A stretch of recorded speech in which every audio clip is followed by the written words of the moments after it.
bashaskitchen இன்னைக்கு நம்ம நேர் விருப்பம் எபிசோட் 9 பார்க்க போறோம். இதுல நம்ம சப்ஸ்கிரைபர் ஜெயஸ்ரீ BR விரும்பி கேட்ட ஆட்டுக்கால் பாயா குழம்பு எப்படி செய்யறதுன்னு பார்க்க போறோம். ரொம்ப ஈஸியா ரொம்ப சிம்பிளா இந்த பாயா குழம்பு எப்படி செய்யறதுன்னு வாங்க பார்க்கலாம்.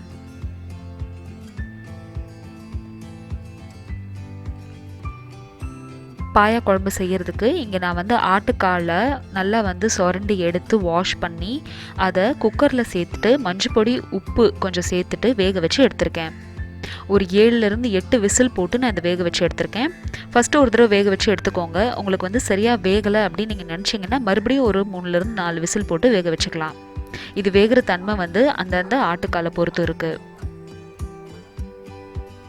அடுத்து இந்த குழம்புக்கு தேவையானதெல்லாம் என்னென்னு பார்த்துடலாம். 3 பெரிய வெங்காயம் இந்த மாதிரி ஸ்லைஸ் பண்ணி எடுத்து வச்சுருக்கேன்.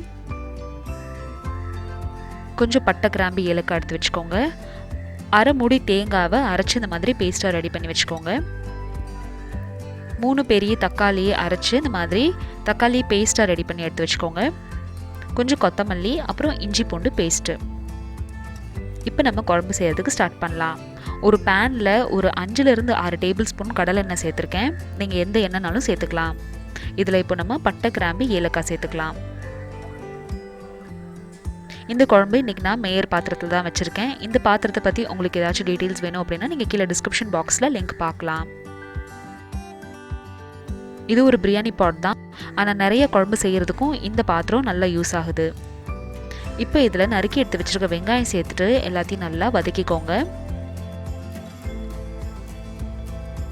வெங்காயம் இந்தளவு வதங்கினதுக்கப்புறமா இஞ்சி பூண்டு பேஸ்ட்டு 2 டீஸ்பூன் இதில் சேர்த்துக்கலாம்.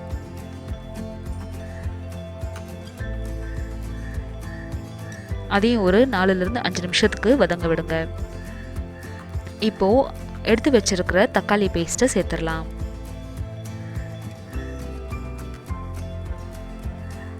எல்லாத்தையும் நல்லா மிக்ஸ் பண்ணிக்கோங்க.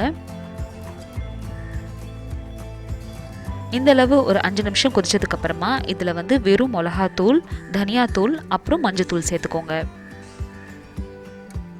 காரம் நிறையா வேணாம் அப்படின்னு நினச்சிங்கன்னா வெறும் மிளகாத்தூள் கம்மி பண்ணிவிட்டு தனியாத்தூள் நிறையா சேர்த்துக்கோங்க. அடுத்து நம்ம வேக வச்சு வச்சுருந்த இந்த ஆட்டுக்காலோட கொஞ்சம் தண்ணி இதில் நம்ம சேர்த்துக்கலாம்.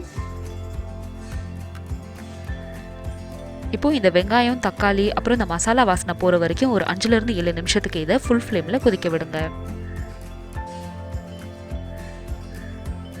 ஒரு 5 நிமிஷம் கொதிச்சதுக்கப்புறமா இந்த கன்சிஸ்டன்சி வரும்போது நம்ம இதில் அரைச்சி எடுத்து வச்சுருக்க தேங்காய் பேஸ்ட்டு சேர்த்துடலாம். ஆட்டுக்கால் யூஸ்வலாகவே பார்த்தீங்கன்னா செய்யும்போது ஒரு மாதிரி பேட் ஸ்மெல் வருது, நல்லாவே இல்லை அப்படின்னு சொல்லுவாங்க. ஆனால் அதை நல்லா நீங்கள் க்ளீன் பண்ணி வாஷ் பண்ணி எடுத்து வச்சிட்டிங்க, அதே மாதிரி அதுக்கு தேவையான இன்க்ரீடியன்ஸ்லாம் கரெக்டாக போட்டுட்டோம் அப்படின்னா இந்த குழம்பு அடிச்சுக்கிறதுக்கு ஆளே கிடையாது. அவ்வளோ ருசியாக அவ்வளோ டேஸ்டியாக இருக்கும். தேங்காய் பேஸ்ட் சேர்த்துட்டு ஒரு 5லேருந்து 7 நிமிஷத்துக்கு இதை கொதிக்க விடுங்க. ஒரு 5 நிமிஷம் கொதிச்சதுக்கு அப்புறமா ஒரு முக்கியமான இன்க்ரீடியன்ட் இதில் நம்ம சேர்க்கணும். அது என்ன அப்படின்னு பார்த்தீங்கன்னா நம்ம வேக வச்ச ஆட்டுக்காலை இதில் சேர்த்துருங்க. இப்போ ஆட்டுக்காலையும் சேர்த்துட்டு எல்லாத்தையும் இந்த மசாலாவோட நம்ம மறுபடியும் கொதிக்க விட போகிறோம். ஆட்டுக்கால் வேக வைக்கும் போது கொஞ்சமாக நான் உப்பு சேர்த்து தான் வேக வச்சுருந்தேன். அதனால இந்த ஸ்டேஜில் கொஞ்சம் உப்பு காரம் அட்ஜஸ்ட் பண்ணிவிட்டு இன்னும் கொஞ்சம் நான் உப்பு சேர்த்துக்கிறேன்.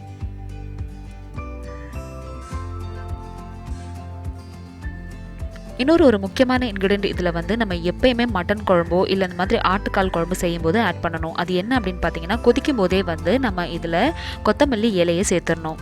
கொத்தமல்லி இலையோட ஃப்ளேவர் வந்து நான்வெஜ் குழம்புல நீங்கள் சேர்க்கும் போது நல்ல ருசியாகவும் நல்ல ஃப்ளேவர்ஃபுல்லாகவும் நம்மளுக்கு இருக்கும்.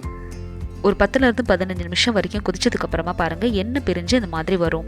இந்த ஸ்டேஜில் நம்மளுக்கு வந்து 2 பச்சை மிளகா அப்புறம் பாக்கி இருக்கிற கொத்தமல்லியை சேர்த்துட்டு நம்ம வந்து எல்லாத்தையும் மிக்ஸ் பண்ணிட்டோம் அப்படின்னா நம்மளோட ஆட்டுக்கால் பாயா குழம்பு தயார். இந்த ரெசிபி உங்களுக்கு பிடிச்சிருந்துச்சுன்னா இந்த வீடியோக்கு ஒரு லைக் கொடுங்க. என்னோட சேனலை ஃபர்ஸ்ட் டைம் பார்க்குறீங்கன்னா கண்டிப்பாக சப்ஸ்கிரைப் பண்ணுங்கள்.